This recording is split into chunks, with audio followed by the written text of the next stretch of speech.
Good evening and welcome to tonight's program. My name is Avinoam Pat. I'm the director of the Center for Judaic Studies and Contemporary Jewish Life at the University of Connecticut, where I'm also the Doris and Simon Conover Chair of Judaic Studies. And it's a pleasure for me to welcome you here this evening and for us to co-sponsor tonight's very exciting program, which is sponsored by the Maurice Greenberg Center for Judaic Studies at the University of Hartford. When I saw that the Greenberg Center wanted to invite our old friend, or not so old friend, Josh Lambert, who recently moved from West Hartford to a distinguished new chair at Wellesley, I was very excited for us to have the opportunity to co-sponsor tonight's program. I'm going to turn things over to Regina Miller in a moment, the interim director of the Greenberg Center at the University of Hartford, to provide the formal introduction. But before I do, I'll just mention a couple of upcoming programs that we have this week that folks might be interested in. This Wednesday night, we will have a lecture by Professor Susan Einbender from the University of Connecticut, speaking on plague and prayer, Jewish responses to the Great Italian Plague. And I think we can think about the relevance of Jewish responses to plagues past and present. So this will be this Wednesday evening at 7 p.m. And this Thursday evening, as part of our virtual Holocaust Educators Workshop, which is co-sponsored by the Greenberg Center at the University of Hartford, the incoming director of the Greenberg Center, who will start her position as director of the Greenberg Center in January, Amy Weiss, will be speaking this Thursday evening at 7:30 p.m. And Amy will be speaking on American Jewish responses to the Holocaust. So just two exciting programs that are coming up this week, which will follow on tonight's wonderful, excellent, engaging lecture. Josh Lambert will be speaking in a moment. This is just a reminder that as he speaks, everybody is muted. To keep yourself muted during the lecture, any questions that you have to please type into the chat. I think by now everybody is kind of used to how the drill goes with this, and then Josh has graciously agreed to field the questions as they come in field the questions at the end of the lecture. So without further ado, it's my pleasure to turn things over to Regina Miller, Interim Director of the Maurice Greenberg Center for Judaic Studies. Regina. Thank you, Avi.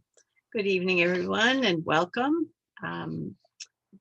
One of the pleasures of being the interim director of the Greenberg Center for Judaic Studies at the University of Hartford was being able to plan the programs that we have enjoyed this fall, last year, except for the ones that we couldn't have because of the onset of the pandemic. So we're very happy to have so many people here tonight to hear a very engaging program. And the topic is Jews from the comic page to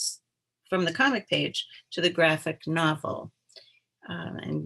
Josh said Jews were crucial figures in the history of comics and graphic novels in the United States since the very beginnings of the form. And they saw comics as an opportunity to reject the stereotypes offered up in anti-Semitic cartoons. He said, questions, how have artists represented Jews and Jewishness in cartoon form? And what do these cartoons teach us about Jews' experiences? But before Josh takes the floor, I'd like to tell you a little bit about Josh. As Avi mentioned, he is now at Wellesley College. He is the Sophia Moses Robison Associate Professor of Jewish Studies and English and Director of the Jewish Studies Program, a position he began in July 2020. Prior to that time, he was at the University of Massachusetts Amherst and the Yiddish Book Center, simultaneous appointments. He completed college at Harvard and got his PhD at University of Michigan. He has written books. He has given lots of invited lectures at universities and colleges, art museums in the United States and abroad. He has many refereed publications. He's presented at many organized conferences and moderated conferences. He's also given many community talks and received awards and fellowships and residencies and engaged in editorial work as well. And one of his endeavors has been to co-edit this wonderful book called How Yiddish Changed America and How America Changed Yiddish. Happen to have it right here. And it's a very engaging book, and I suggest you all read it. So without further ado, I introduce to you Josh Lambert. Well, thank you so much, Regina. Thank you, Avi. It's strange and disorienting and very nice to be back in West Hartford while I'm still at my new house in Boston. I will mostly be sharing my screen this evening because I think comics are a lot more interesting to look at than my own face. And I'll just say by way of beginning that, most of my work is in American Jewish culture of one sort or another. I just finished teaching my first class at Wellesley, and it was on the representation of Jews and other minorities in American comics. And so that's what I'm going to be drawing on in talking tonight. I'll say that I write about comics from time to time. I know there are some very knowledgeable people listening to me right now, so I'm sure they'll correct everything I get wrong and challenge me when we get to the end. But funnily enough, the academic article that I've published that's been referenced the most and cited the most and gets talked about the most is an article about early comic strips and cinema and cliffhangers. So that's my credential for talking about this stuff. But I'll say, to frame the images I'm going to show you, I'll say the question for me is a very simple one, which is, how did a medium that started out its life as expressing the most brutal white supremacy, just hateful, pernicious, violent white supremacy, become, over the course of 100 years, a venue for the expression of minority identity, and sort of an almost unparalleled venue for the expression of different kinds of minority identity. That's the story that I want to tell. And I'm going to start, I'm going to share my screen now. I'm going to start at the beginning with some early publications. And I'm going to say, before I get into it, because we're going to start right from that place, that just to warn you that some of the images I'm going to show you are just horrifying. They're absolutely some of the most objectionable racist images you can imagine. So with that exciting prologue, I'm going to now get into it. So hold on. Okay, there we go.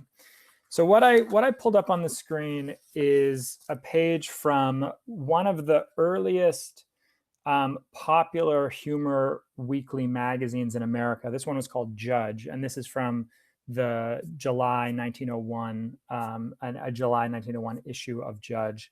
Puck and Judge were the first highly illustrated national humor magazines in America, and they employed a lot of cartoonists and illustrators. And they really were the beginnings of comics in America. The first of them that's really important, Puck, ironically, was founded by a guy named Joseph Kepler, and it employed immigrant cartoonists like a guy named Friedrich Gratz. And yet, part of its humor was just a vicious attack on immigrants, on Jews, as you'll see in a second, on African Americans, on other minority groups. And Judge, which came along a little bit after Puck, distinguished itself from Puck by saying, "Oh, their editors are all immigrants. We're going to be even nastier to immigrants than they were." And a third publication that I didn't actually bring clips of or want to show clips of is Life, which was also just unbelievably vicious to immigrants and minorities in the end of the 19th century, beginning of the 20th century. So this on the screen in front of you is an absolutely typical way that example of how Jews were represented in these publications. The stereotypical, the character is called Ike Rosenbeek. The stereotypical nose, the stereotypical dandyish clothes, the sloping foreheads. What's particularly horrifying to me about this one is that the child, instead of being drawn as a sort of regular cute child, is drawn as a grotesquely Jewish-looking, stereotypically Jewish-looking child. And this was absolutely typical of how Jews were represented in Puck and Judge. I didn't pick this one for any special reason. It's just one that came up that I just landed on. And what I'm going to show you next are, if I can switch, are the way that African Americans were represented in these magazines. It's horrible.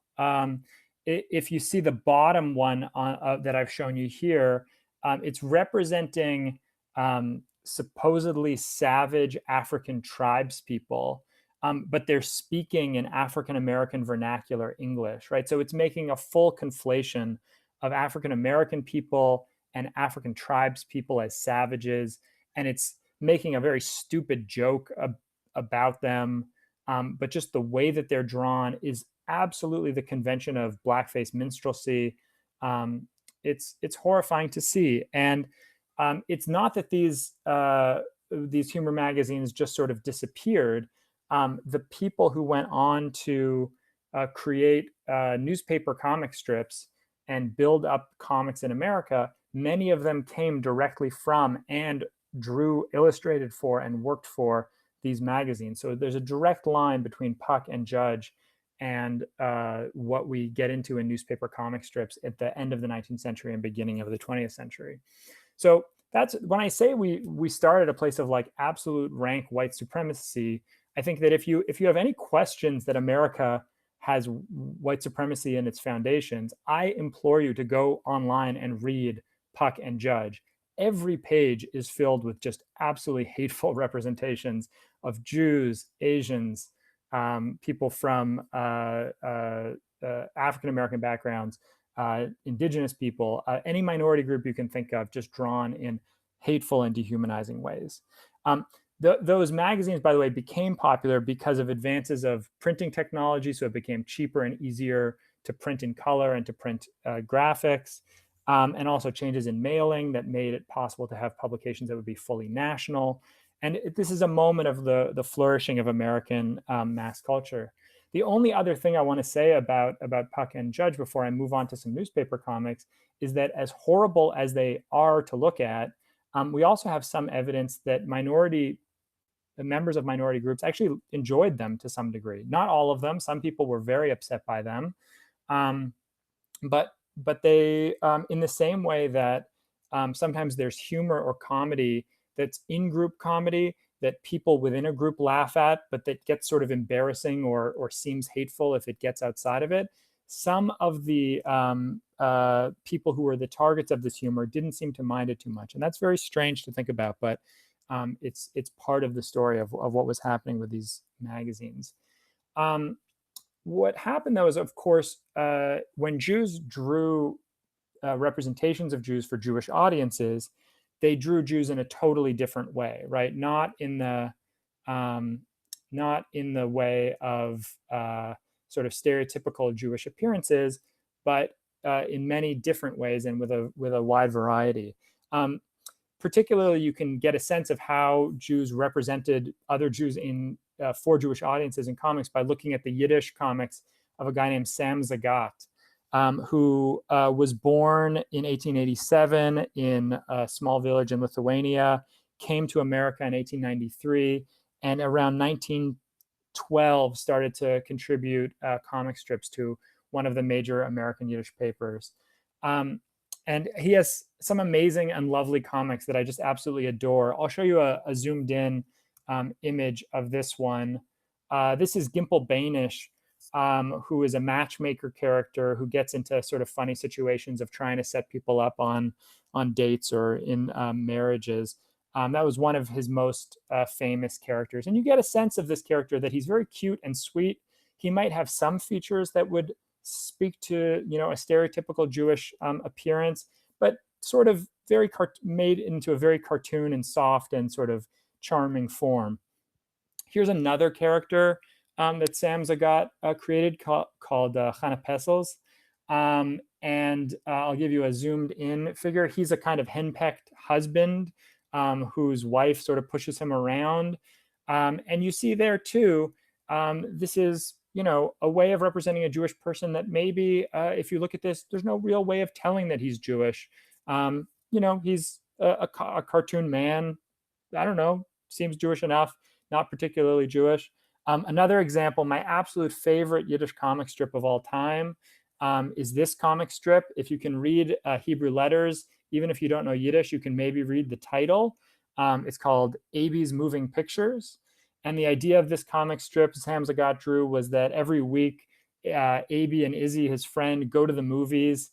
It starts on the top right, and they see something funny happening in the movies. In this one, they see a gold miner. And then they go back to their apartment and they try to do the same thing they saw in the movies. So in this case, they find an axe and they try to chop through the basement, the floor, and they get into the next apartment. It's a very cute comic strip, sort of classic gag comic strip in a lot of ways. What's interesting about it, obviously, is from the way that the children are drawn, they look absolutely like anybody else, right? They're just cartoon children. They're not particularly stereotypically Jewish in any way. And Sam Zagat didn't need to make them stereotypically Jewish anyway. He knew his readers understood that his characters were Jews. He was writing for a Yiddish newspaper. It was very straightforward. It was much easier to avoid stereotype and caricature.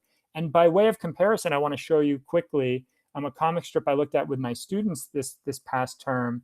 A really lovely and fascinating comic strip from the Chicago Defender called Bungleton Green that was drawn by a few different African-American artists over the years. And it actually started out with some of the blackface minstrelsy conventions that you see in a lot of racist and caricatures of African-Americans. But very quickly, it became a lovely, charming, and very fascinatingly anti-racist comic strip. This is an example where Bungleton, who, as you'll see, like some of Sam Zagat's characters, is drawn not in a super stereotypical way. He's, you know, shaded dark, but he looks just like a cartoon character, not a sort of mean-spirited caricature. And this is him talking about how much fun he's having in France because he's not encountering the kind of racism that he's used to in America.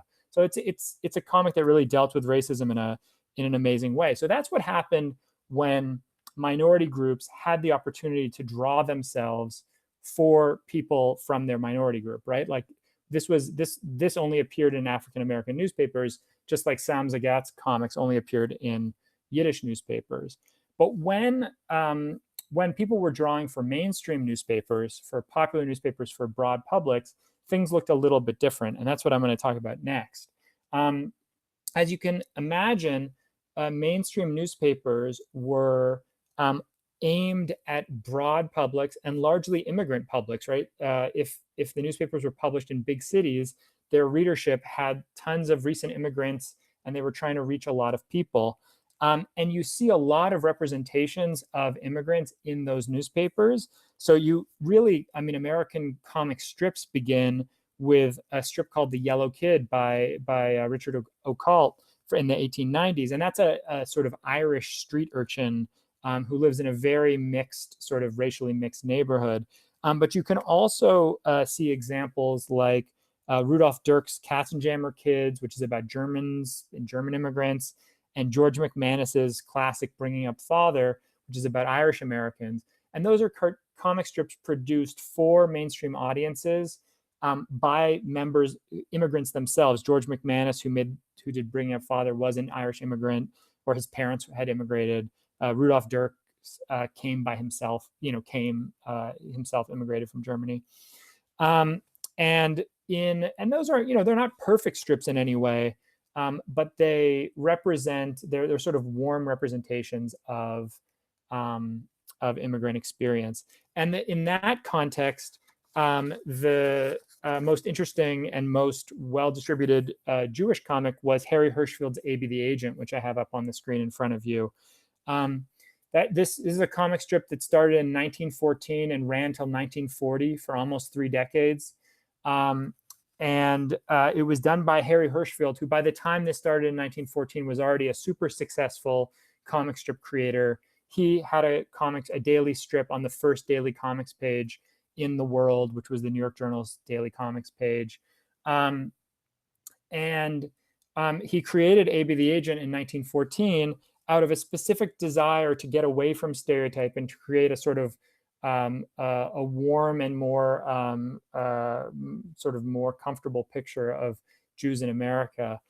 You can see from this panel that I'm showing you, A.B. speaks in a fairly, especially at the beginning of the strip, in a fairly heavy accent. He doesn't, sort of speak classic English, and he makes little mistakes in speech.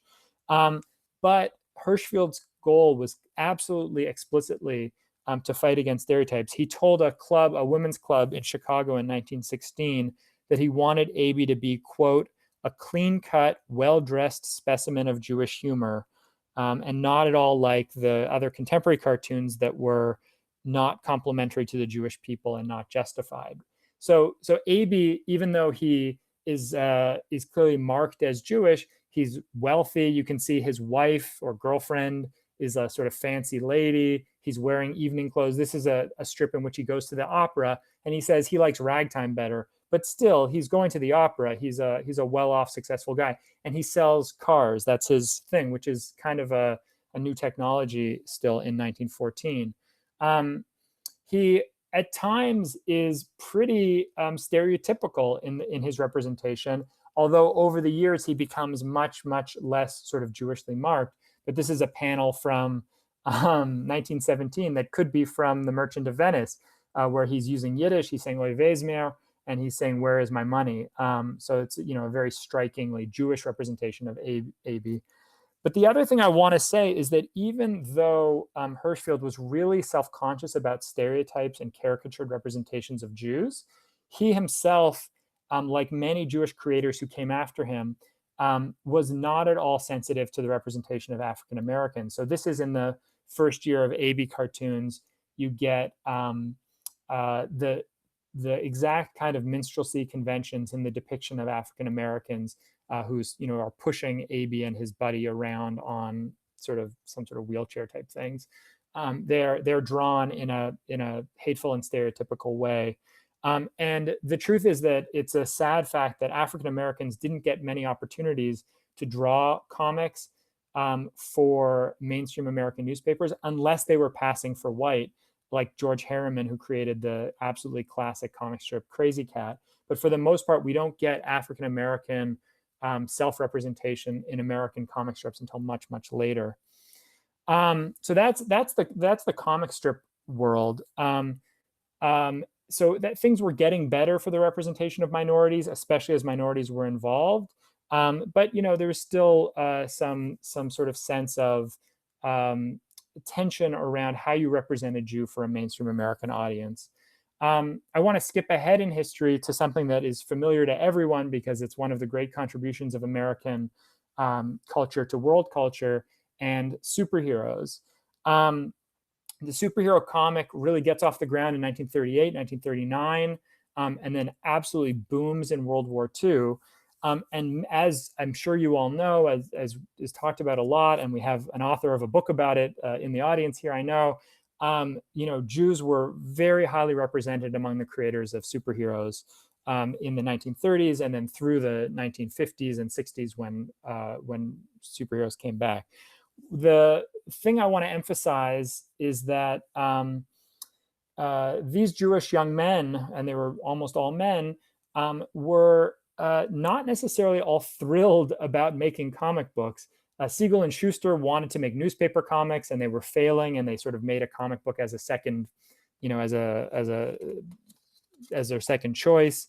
Stan Lee, who became one of the most famous and most incredibly influential comic book artists, said that he was proud of his name. He changed his name, but he says it's not because I was embarrassed of my name. I loved my name. I wanted to keep my real name. His name was Stanley Lieber. For when I wrote the great American novel. But in the meantime, I had to like making comics, and I was embarrassed of it. So I didn't want to use my real name, right? There was an embarrassment and a sense of settling that these Jewish guys had in going to superhero comics. And yet they were brilliant, thoughtful, amazing, interesting creators. And what they did is they managed to find a way to tell stories that made sense to them as Jewish young men, in a way that would be accessible to everyone and universal, right? So they didn't talk about Jews, even when you might expect them to, but they found ways to make Jewish stories very compelling. So one way in the late 30s and early 1940s that they were able to do this is by really hating on Nazis, which is very reasonable. So this is a Superman story from 1943 that's about Hitler and these sort of demons that possess him. This is a Superman cover from 1943 that's about as directly Superman fights the German U-boat commanders as you could hope for. This is from another Superman from 1943 where Superman's beating up some, I believe in this case, American Nazi supporters. And you might say to yourself, well, yeah, big deal. In 1943, America is at war with Germany. Everyone was against the Nazis by this point.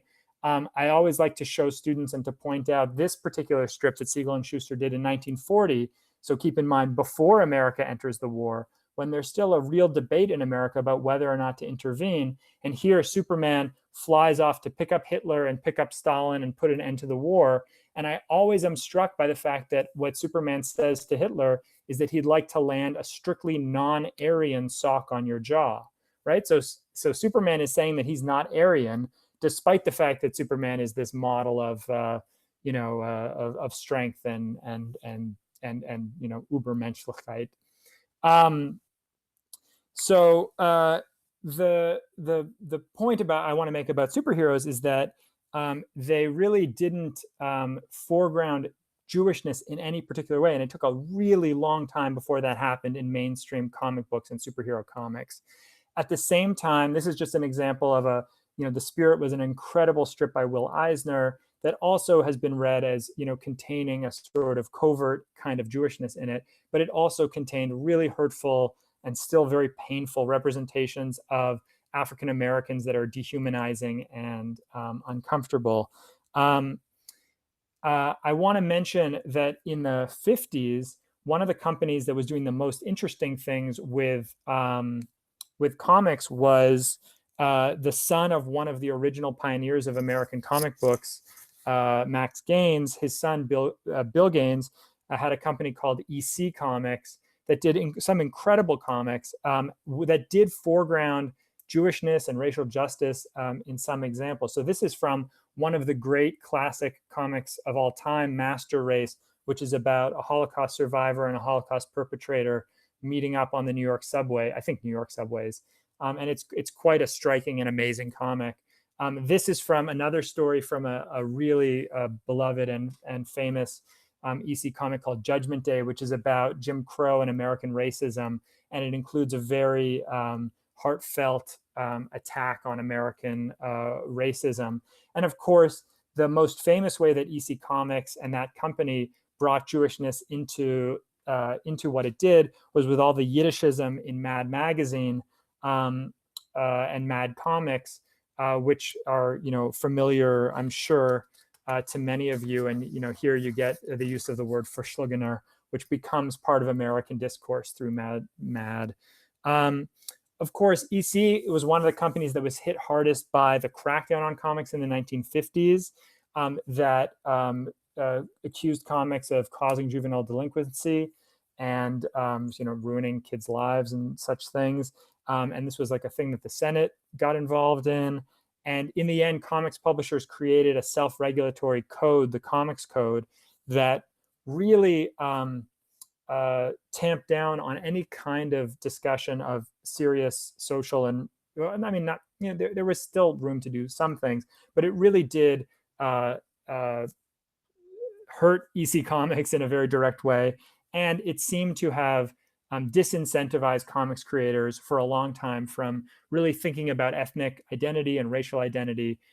We do get eventually interesting, thoughtful attention to Jewishness and other racial minority issues in mainstream superhero comics. Because I knew Avi was going to be on the call, I wanted to, I don't know, I hope he's seen this already. This is when the X-Men visit the National Holocaust Memorial in 1985 in a story by Chris Claremont, who is famously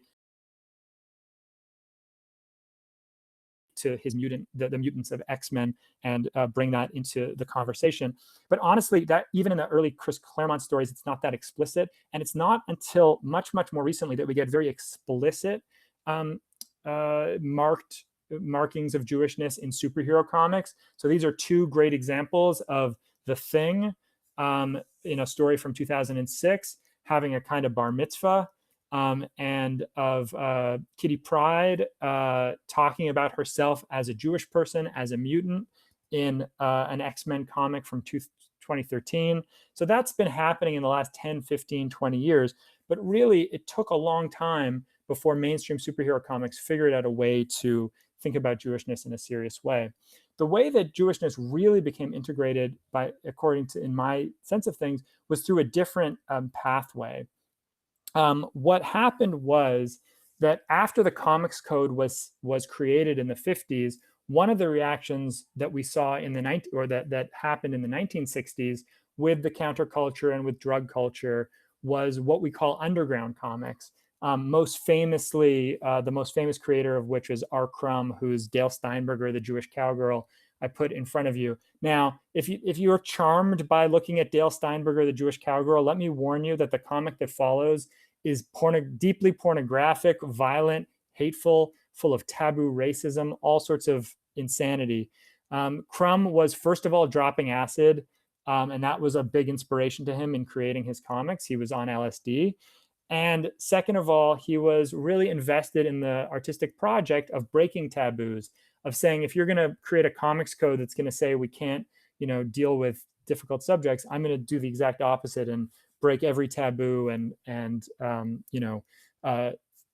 just challenge every reader to face really difficult things.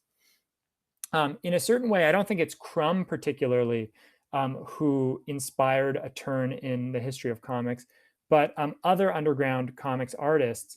A good example is Aline Kaminsky, who actually ended up marrying Crumb, who did comics at first with a collective called Women's Comics, broke off on her own and did other things. What a lot of the people involved with women's comics realized is that they wanted to tell personal stories through comics, autobiographical stories, stories about the traumas they'd experienced, what had been challenging in their lives. And this is from a story she did called Goldie, a Neurotic Woman, which is about a Jewish woman who's, struggling to find her place in the world. That was part of the underground comics movement. And what it did is it seeded in some of the creators who'd been around for a long time and in some of the new creators who were coming up, a sense that the way to sort of bring more respect to comics or to push the boundaries of comics to sort of expand what the form could do would be to turn to autobiography and memoir. In the late 70s, you get some fascinating autobiographical works by Will Eisner, who was by that point in his 60s and had been a comics creator for many years, including A Contract with God, his pioneering graphic novel. And Eisner was absolutely explicit that what he wanted was the kind of respect that Jewish novelists got. He said, "I've read The Adventures of Augie March. I want to tell you that Bello is doing nothing more than what I'm doing. He got a Nobel Prize from that. I'm selling the same pretzel on the same street corner," right? So that's Will Eisner's thinking. Guys who are writing stories about growing up growing up Jewish in the kind of places that I grew up are getting all sorts of awards and credit for it. I want to get some of that attention. And he turned to doing stories about Jewish life in A Contract with God. I think that one of the most clear expressions of this is the next panel I'm going to show you, which is from Harvey Picar's American Splendor. And in this panel, Harvey Picar autobiographically says exactly that he wants to turn to doing more with comics than what he's seen people doing. He says, the guys who do animal comics and superhero stuff are really limited because they got to try to appeal to kids. The guys who do underground comics have really opened things up, but there are still plenty more things that can be done with them. They've got great potential. You can do as much with comics as the novel or movies or plays or anything, right? So this is Harvey Picar saying, we can use comics to tell the kinds of complex, deep, emotional stories that we can tell in any other medium. And that's what he wanted to do in his American Splendor comics, which were obviously very successful. But of course, this culminated in the work of Art Spiegelman, who started off as an underground comics artist and whose very first mouse, if you've never seen it, is absolutely in the spirit of the taboo breaking of R. Crumb.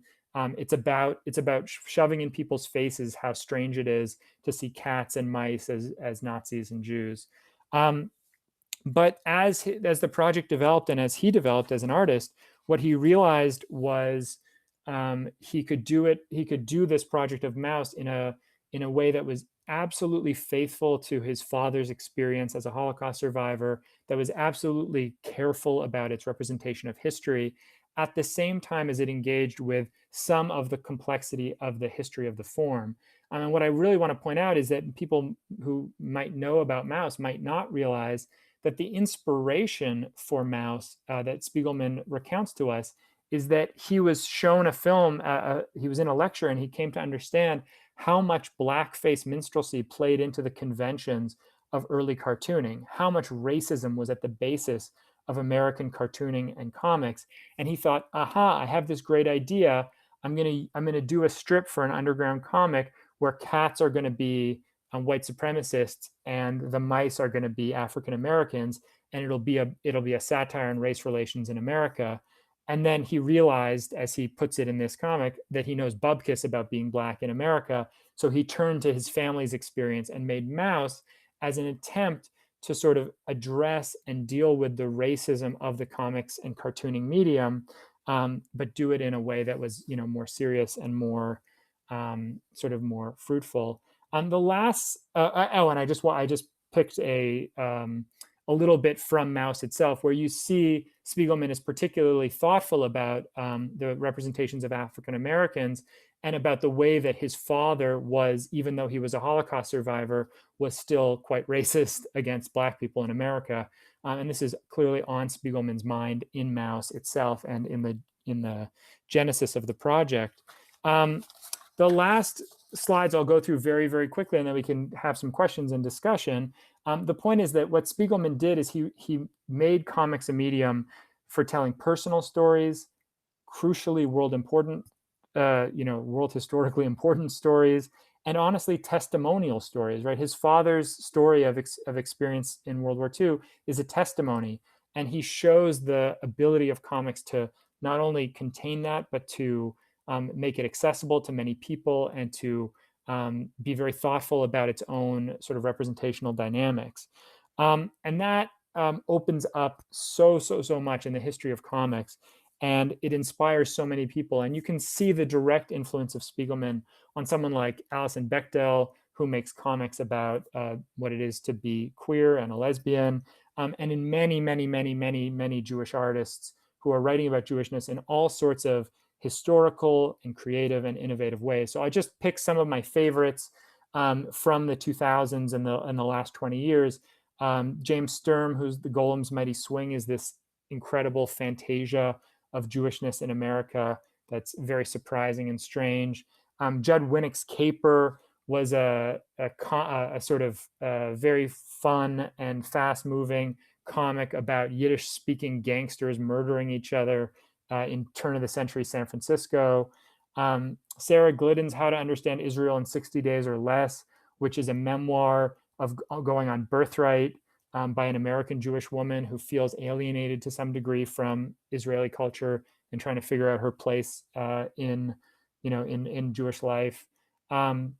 James Sturm, again, did a book that I absolutely adore, Market Day from 2010, which is where he did really careful, thoughtful representations of Jewish life in Eastern Europe at the end of the 19th century. Liana Fink's Bintelbrief, where she does these wild and sort of surrealist illustrations to bring to life the great column from the Yiddish Forward. And the last one I chose is a book that just came out last year, which I really absolutely recommend to all of you, by a South, even though her name is Jacob, she's not Jewish, but her husband and child are. She's South Asian from India. And it's a fascinating autobiographical comic about being a person of color in America, raising a biracial child at the time of the rise of white nationalism to new prominence in our country. And these comics all sort of take elements from Spiegelman and from the sort of flourishing of autobiographical comics in the 70s, 80s, and 90s, and make it a medium that I think for many of my students and for many people is one of the premier places where you can go and see representations of ethnic minorities, thinking about what it means to be part of America, but dealing with the history of racism. And it truly become this sort of incredible, wonderful medium. To me, that's why I like talking about comics, why I was happy to teach a course on it, because it's kind of a happy story. It's a story in which a medium that started out with really vicious, brutal, violent, hateful images became something over the course of the past century and a bit, where we see just really incredible possibilities for representing diversity and different kinds of experiences. So that's the story that I hope I've been able to tell. And I'm going to stop sharing my screen now. And I'm happy to chat about anything, talk about other comics, talk more about comics that I went through too quickly, or anything that you're all interested in. I hope you get a sense, if nothing else, that I love this stuff, and I'm happy to talk about it as much as you'd like to. So let me see the chat. And while Josh is looking through the chat, just thank you so much, Josh, for a fascinating overview of representations of Jews in comics and graphic novels. I want to remind everyone to type your questions into the chat. I'm sure that there's a lot of material you have covered, and people are even asking about things you maybe haven't covered. So please feel free to type questions that you have for Josh into the chat, and he will respond as they begin to come through. I will say first, hello to the Wellesley alumni. It's nice to see you. I'm very excited to be at Wellesley, even though I'm sort of very little at Wellesley yet. But and I want to mention something about Steve Bergson in the chat mentioned a particular Crumb comic called, and this one is sayable. The partner of it is not sayable. When the Goddamn Jews Take Over America. And the thing that's amazing about these two comics that Crumb does, right, is it's very clear, and I hope there should be no question that Crumb is not a racist. He's an anti-racist. He wants to criticize the prevalence of racism in American culture, and yet, the absolutely disheartening thing is, particularly those comics that he made.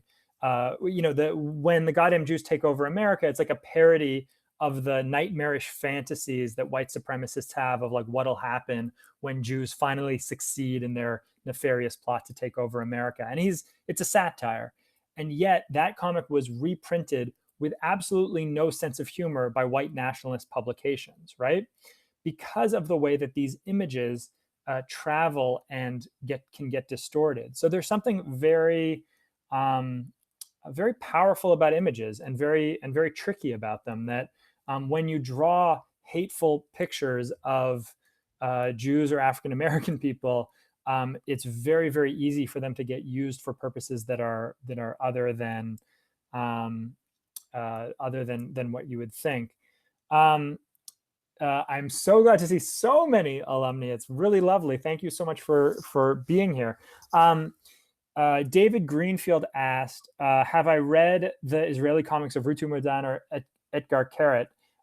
Yeah, Etgar Keret doesn't draw as far as I know, but some of his stuff has been made into comics by the Hanukkah brothers, who I absolutely adore. I think that as Israel has done in some other fields, it's really supported graphic artists. And some of the comics coming out of Israel in the last 15, 20 years have been just incredible. And what's amazing is I spent a lot of time in France, and where there's a really serious and committed comic book culture. There's great comic book stores and people love comics. And so many of the Israeli comic book artists are translated in France before they get to America. And there's just really, really lovely, just terrific work. I absolutely love, I think Rutu Modan, I love her style. I think she's a great storyteller. I would absolutely recommend her.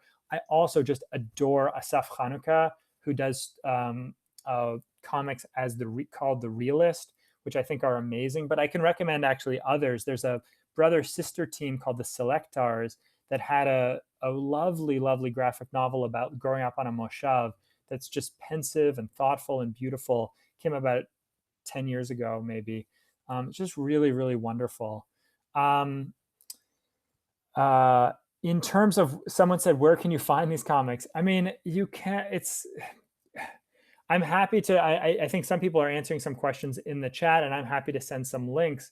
The truth is, one of the best things about comics is that there's a great fan culture. So if you Google around on the internet and read message boards and find sites where people share comics with each other, you'll find lots and lots of great stuff. I think that's part of what's amazing about it. But I will say that what's amazing is there's still so much to be collected. There's a wonderful African-American female cartoonist named Jackie Orms, who made a comic strip called Torchy Brown for an African-American newspaper in the 1930s. And what's incredible is that she was an unbelievable pioneer, did incredible work, and it's never been all reprinted as a book. There's one book about her that reprints like a half a dozen or a dozen of the strips, but no one has gone back and reprinted her comics. My favorite Yiddish comic in the world, Abe's Moving Pictures, which is so delightful, never been reprinted. The only way to see it is on microfilm or on my PDFs of microfilm. So there's still so much work to be done by historians and comic scholars to sort of dig this stuff up and republish it. Let me look at some more. Let me see. Interesting. Oh, Steve Bergson, you're doing a great job of filling in titles as I say things. Thank you.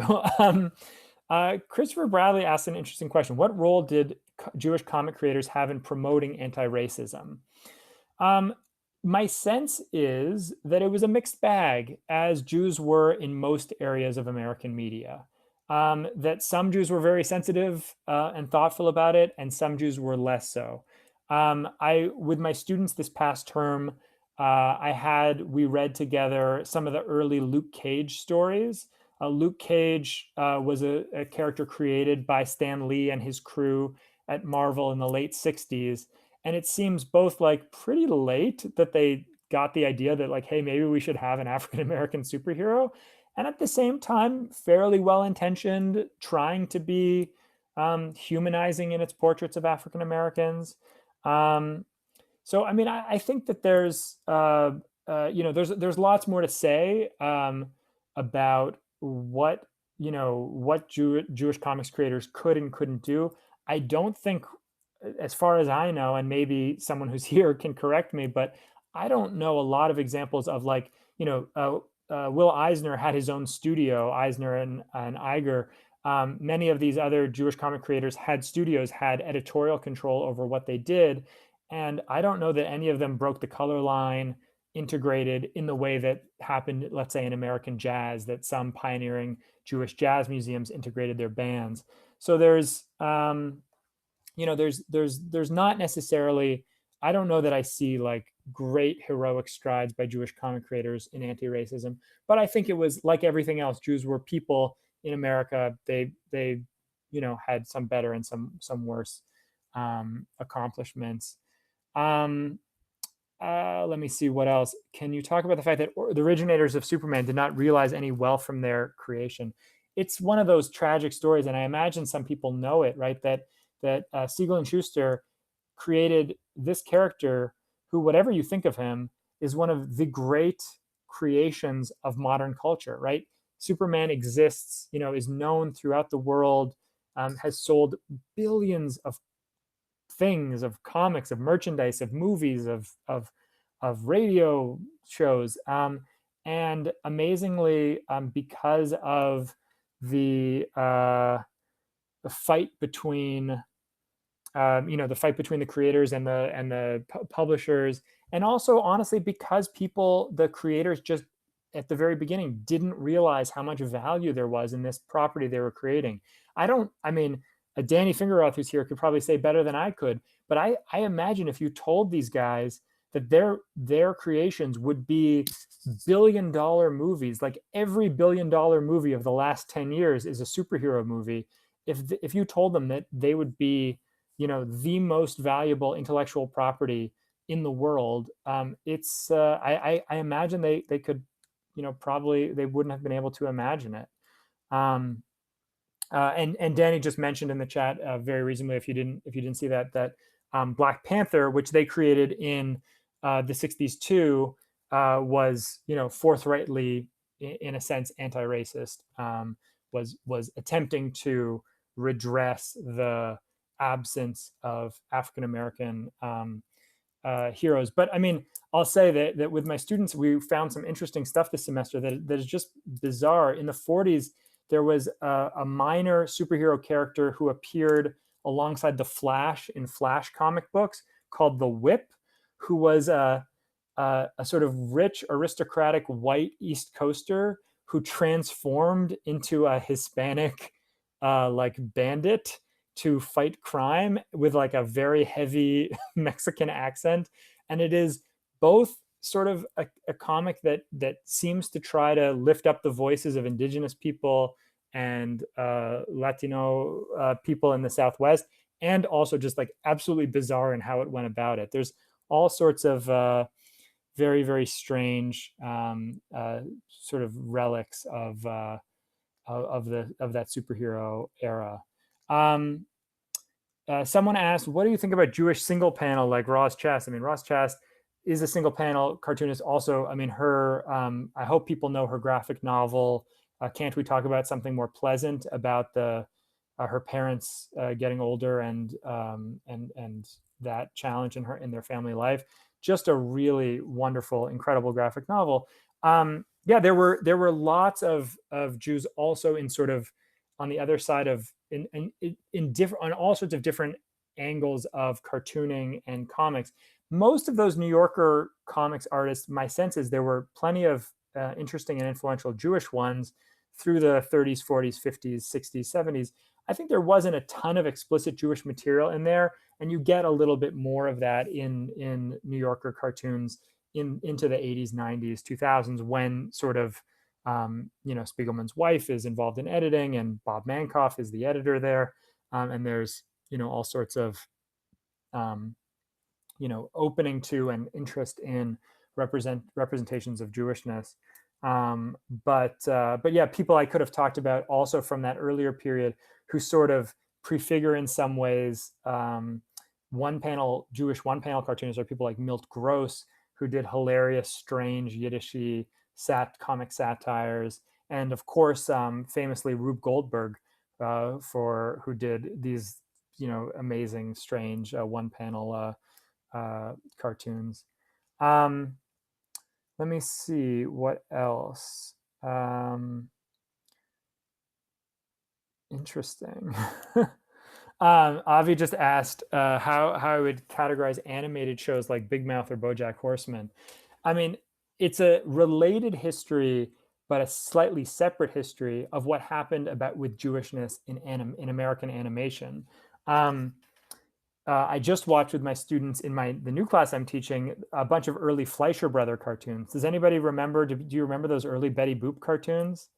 The amazing thing is that they are the Fleischer brothers, who were Jewish immigrant brothers, absolutely put little Yiddish jokes in things, and were tipping off their audiences that they were Jewish guys making comics, and they were into the beginning of the 30s, mid 30s.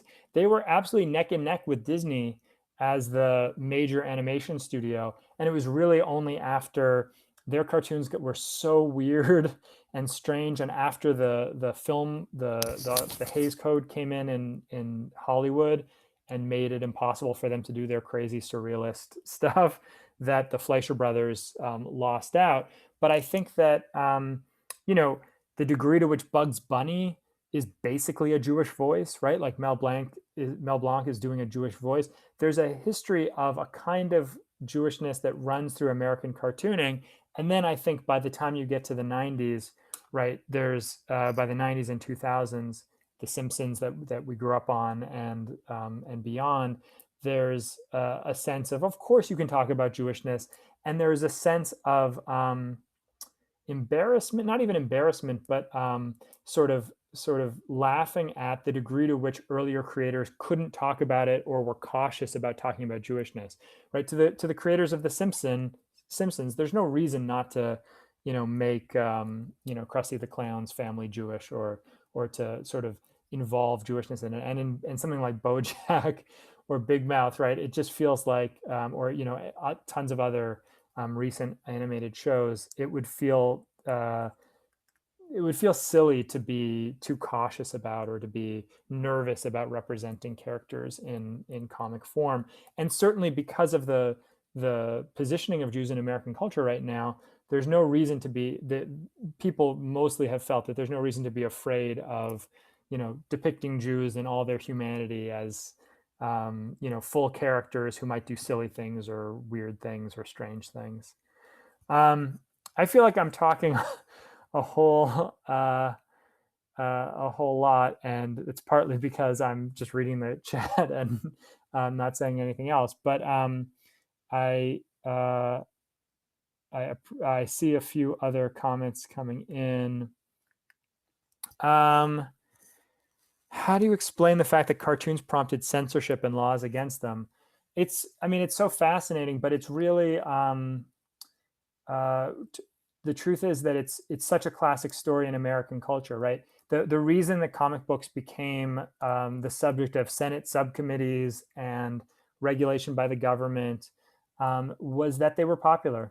And anything that becomes popular very fast and very intensely, especially among children, raises people's anxieties. I mean, you feel it right now with I hope I'm not offending anyone when I say this, when any parents or grandparents in the room know that their kids are on devices, and you're freaked out by, like, what are they doing on these devices? This new technology might be breaking their brains. It might be, changing the way they feel. It might be doing things. And this is what people said about comics in the 50s, and also in the 1890s. People thought comics were going to destroy children, and they said it about movies, and they said it about radio, and they said it about television.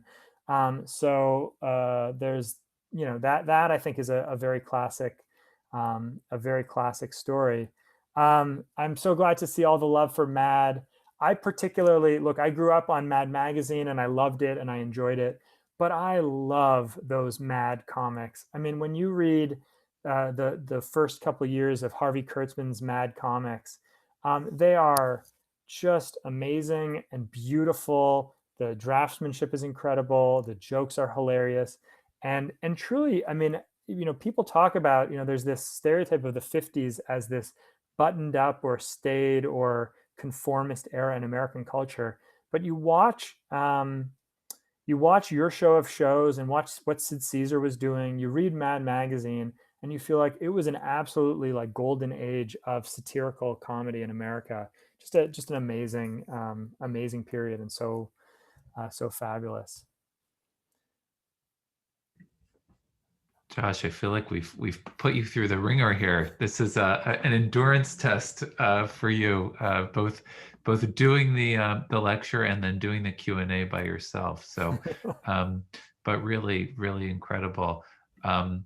So you've answered so many excellent questions. I want to thank you for sharing your knowledge and expertise with all of us. And as you can tell, there are many fans of the comics, many fans of graphic novels, and also many fans of your work, and many Wellesley alums who are excited to see you. And I'm sure looking forward to the day when they can see you in person on campus. And we, of course, are looking forward to the day when we can see you back here in Connecticut in person as well. I want to give Regina a chance to say some closing words before we wrap up. Go ahead, Regina. I want to thank you so much for a very exciting, stimulating presentation, and your responses to the questions. The passion that you have for your subject just pours out for everybody, and has brought, I'm sure, more people into your fold. So thank you very, very much. Thank you All both right. so much. And just for everyone, I dropped my email address in the chat. If you want to reach me, if you want, me to send you a comic that I showed, or you need me to answer something, don't hesitate to email me. I'd be more than happy to be in touch. Thank you, Regina. Thank you, Avi. It's really a pleasure. Thanks care. for Thank being you here, very Josh. much. And thank you, everybody, for joining us this evening. We look forward to seeing you soon. Great to see you, Josh. Thank you. Good night, Excellent. everybody.